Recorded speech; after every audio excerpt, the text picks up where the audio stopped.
आप सभी भाई-बहनों का सर्व कल्याण वृक्ष की प्रश्नोत्तर ज्ञान कक्षा में एक बार फिर स्वागत है। आज का प्रश्न किसी भाई-बंधु ने तो पूछा था कि 84 लाख प्रकार की योनियों पर विश्वास क्यों करें? हालाँकि मैं इसका उत्तर कुछ अभी दे ही रहा था। कुछ उत्तर उन्होंने सुना, कुछ बीच में से ही सुने बिना ही वो उठकर चले गए। देखिए, ये बात हमारे कुछ जानने-पहचानने वाले परिचित भाई-बंधु की ही है।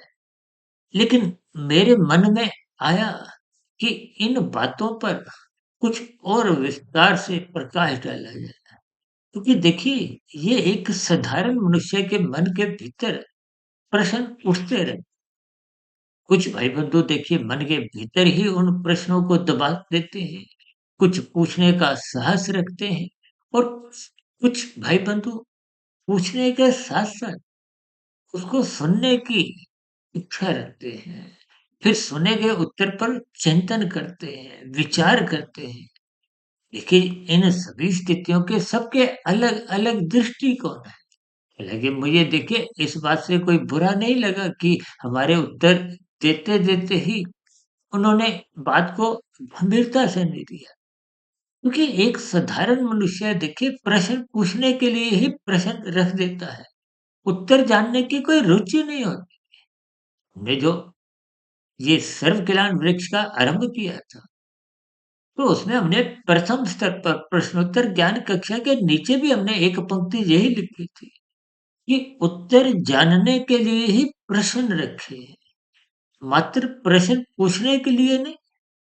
अब देखिए इसका साधारण सा उत्तर तो यही है कि आपके भीतर एक जिज्ञासा होनी चाहिए। अब 84 लाख प्रकार की योनियां, पर आप जितना आपका आरंभिक स्तर पे विश्वास जमता हो, 500, 1000, 2000, 5000, देखिए हम प्रतिदिन कितनी ही जोनियां देखते हैं। आरंभिक स्तर पे देखिए एक साधारण मनुष्य वनस्पति को जोनी समझता ही नहीं। देखिए पेड़ पौधे मेरे व्यक्तिगत दृष्टिकोण से, हालांकि शास्त्रों में तो देखिए 84 लाख प्रकार की जोनियों में एक क्रम लिखा है। 20 लाख तरह के वनस्पति जोनियां हैं, 11 लाख तरह के कीड़े मकोड़े कीट पतंगे हैं, 9 लाख तरह के जल में रहने वाले और 10 लाख तरह के पक्षी, 30 लाख तरह के पशु, ये कुल मिला के 80 लाख हो जाते।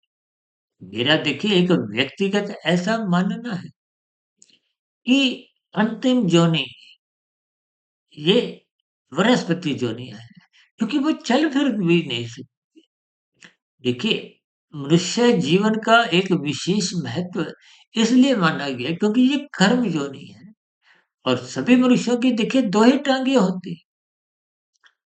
जब मनुष्य आगे नहीं बढ़ता, मनुष्य की मरने के बाद पुनः मनुष्य योनि की प्राप्ति नहीं होती, तो निश्चित रूप से उसको फिर निचली योनियों में जाना पड़ता है। हालांकि निचली योनियों में देखिए बहुत नीचे का भी क्रम है, लेकिन ये निर्भर करता है कि मरते समय संचित कर्मों में पाप पुण्य कर्मों की क्या-क्या स्थितियाँ हैं।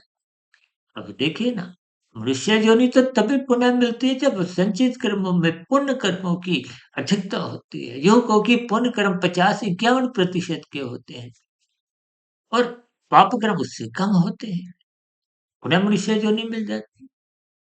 लेकिन जब कुछ पाप कर्म अधिक हो जाएँगे, तो फिर क्रमशः नीचे की योनियों में, देखिए उदाहरण के लिए किसी के 55-60% पाप कर्म है, तो मेरा एक व्यक्तिगत अनुमान के अनुसार उसको पशु योनि में जाना पड़ता है। अब पशु योनि तो देखिए 30 लाख तरह की है। अब पशु योनि के मरते ही पुनः मनुष्य योनि की प्राप्ति तो तभी ही होगी ना, जब उस पशु योनि में वो उतने पाप कर्म भोग लेता है जिससे पाप कर्म और पुण्य कर्मों की बराबरी होगी। अब उदाहरण के लिए किसी के देखिए 60% पाप कर्म थे, पुण्य कर्म 40% थे। उस पशु योनि में उसने 3% अपने पाप कर्म कम करके 60 से 57 कर दिए। तो अब उसको अभी मनुष्य योनि की प्राप्ति नहीं होगी, क्योंकि 57 और 40 इनका भी अनुपात बराबर नहीं होगा। वो 57 से घट-घट के चाहे 1 बार और 10 बार और 50 बार हो, 100 बार, 1000 बार, लाख बार, जब तक उन पशु योनि में उसकी वो घट-घट के 40 या 39% नहीं होगी, अभी तो वो तुल्यता मानी जाएगी। तब तक मनुष्य योनि की प्राप्ति नहीं होगी। देखिए, कुछ स्थितियों को आपको हमें तर्कसंगत तरीके से बात समझनी होती है, क्योंकि पशु से अगली योनि इसलिए भी हम मनुष्य योनि मान लेते हैं, क्योंकि पशुओं का और इंसानों का पैदा होने की जो एक स्थिति है, वो मैथुन की है। देखिए, जैसे अंडज होते हैं, पक्षियों की जन्म स्थितियाँ अंडज योनि है। तो देखिए, ये अलग-अलग स्थितियों में हम कुछ ना कुछ बातों का एक विस्तार पूर्वक समझाते हैं। यानी कि यदि आपको 84 लाख प्रकार की जोनियों पे विश्वास नहीं होता, तो मत करो। हम तो बार-बार कहते हैं, जितनी जोनियाँ आप जीवन में देखते जा रहे हो, उनको लिखते जाओ। तो जितनी-जितनी वो कुल संख्या बढ़ती जाए, तो आप समझ लेना उतनी जोनियों का आपको उत्तर मिल गया। देखिए, आप चिड़ियाघर में जाओ, जिसको ज़ू कहते हैं। हाँ, तो देखिए कितने ही तरह के अलग-अलग जोनियाँ हैं। पक्षी कितने हैं। आप पार्क में जाओ, कीड़े-मकोड़े, कीट-पतंगे, देखिए इन सभी स्थितियों पर इसीलिए तो बार-बार कहा गया, शास्त्रों में कही गई बातों को यथार्थ रूप से समझ लो, पर तर्क-वितर्क एक उचित मात्रा तक ही रखो, अन्यथा उस पर स्वयं शोध करो। क्योंकि मेरे व्यक्तिगत स्तर पर ऐसा मानना है कि शास्त्रों में एक-एक शब्द बहुत ही नपा-तुला, तोल-तोल के लिखा गया है और बहुत ही क्रमबद्ध तरीके से लिखा गया है। उन सभी स्थितियों को समझने के लिए हमें एकाग्रचित्त होकर समय लगाना पड़ता है, अपना जीवन खपाना पड़ता है। देखिए, मैं अक्सर अपनी चर्चा में कभी-कभी इस बात का रहस्य खोलता हूँ कि मैं भी देखिए तकरीबन 27-28 वर्षों से रात को 1, डेढ़, 2, ढाई बजे जितने बजे नींद खुल जाती है, उसके बाद मैं इन सभी स्थितियों में प्रत्यक्ष रूप से चाहे लिखने में, सुनने में, चाहे बोलने में आजकल तो देखिए पिछले 6 वर्षों से इन चैनलों के द्वारा भी कुछ बातचीत का सिलसिला आरंभ हो गया। पहले लिखने का था, पढ़ने का, सुनने का, लेकिन किन्हीं भी स्थितियों से आप जब ज्ञान से जुड़ते हो और मैं तो यहाँ तक कहता हूँ, को हमें कोई नया ज्ञान नहीं है। ये ज्ञान आपके हमारे भीतर सब में ही है, चाहे कोई पशु योनि में है। अब देखिए नीचे की योनियों में उनकी बुद्धि अविकसित होती है, वो आत्मा का ज्ञान उनको समझ नहीं आता। समझ तो इंसानों को भी नहीं आता जिनकी बुद्धि परमात्मा ने विकसित बनाई है। देखिए इन सभी स्थितियों को क्रमबद्ध तरीके से समझना होगा। किसी के 3 गुणों की रहस्यमय स्थितियों को समझना चाहिए। तमोगुण से अच्छा रजोगुण है, रजोगुण से अच्छा सतोगुण है। इन 3 गुणों के ज्ञान विज्ञान को स्वयं गीता में भगवान श्री कृष्ण जी ने एक गूढ़तम ज्ञान का एक संज्ञा दी है और इन स्थितियों को हम बहुत हल्के में लेते हैं। देखिए इन 3 गुणों से ही आपके मेरे 3 शरीर, स्थूल शरीर, सूक्ष्म शरीर, कारण शरीर, इन सभी स्थितियों पर हम पिछले लगभग पौने 6 वर्षों से कुछ ना कुछ अलग-अलग विषयों के अंतर्गत बात रखते आए। तो हमने देखिए तकरीबन 5 वर्ष पहले इस पर भी 84 लाख योनियों का रहस्य के ऊपर भी एक वीडियो प्रसारित की थी। लेकिन जैसे-जैसे देखिए कुछ प्रश्न की स्थितियाँ होती हैं, तो उनके उत्तर हम कुछ ना कुछ क्रमबद्ध तरीके से समझाने का एक प्रयास करते हैं और इस प्रयास में ही आपको में कुछ ना कुछ उत्तर का बोध होने लगता है।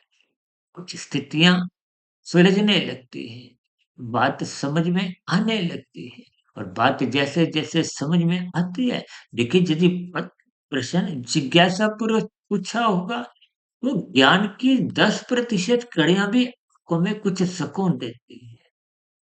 फिर आपका कोई नया प्रश्न उठता है, फिर आप उस पर कुछ ना कुछ उत्तर जानते हो, उस पर पुनः चिंतन करते हो, बात जहाँ तक आपके गहरे तल पे पहुँचती जाती है, तो फिर ज्ञान की कड़ियाँ अपने आप ही देखिए परमात्मा उन सभी जिज्ञासुओं के उत्तर किसी न किसी रूप में, चाहे मेरे द्वारा, किसी पुस्तक के द्वारा, किसी मैगज़ीन के द्वारा या किसी अन्य वक्ता द्वारा, किसी न किसी रूप में दिलवा देते हैं। ये परमात्मा का स्वयं का एक दायित्व बन जाता है। लेकिन प्रश्न जिज्ञासावश ही पूछने चाहिए। देखिए, जब-जब आप जिज्ञासावश प्रश्न पूछते हो, तो परमात्मा किसी भी रूप में गुरु को आपके उस प्रश्न का उत्तर देने का एक माध्यम बना देते।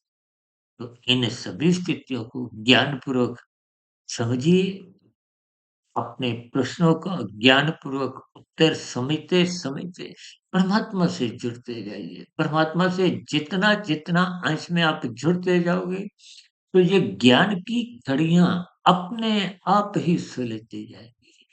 चर्चा विशेष को अब यहीं विश्राम देते हैं। कल फिर मिलते हैं एक नई चर्चा के साथ या नए प्रश्न के साथ। तब तक आप सुधीर भट्ट या फकीर को इजाज़त दें।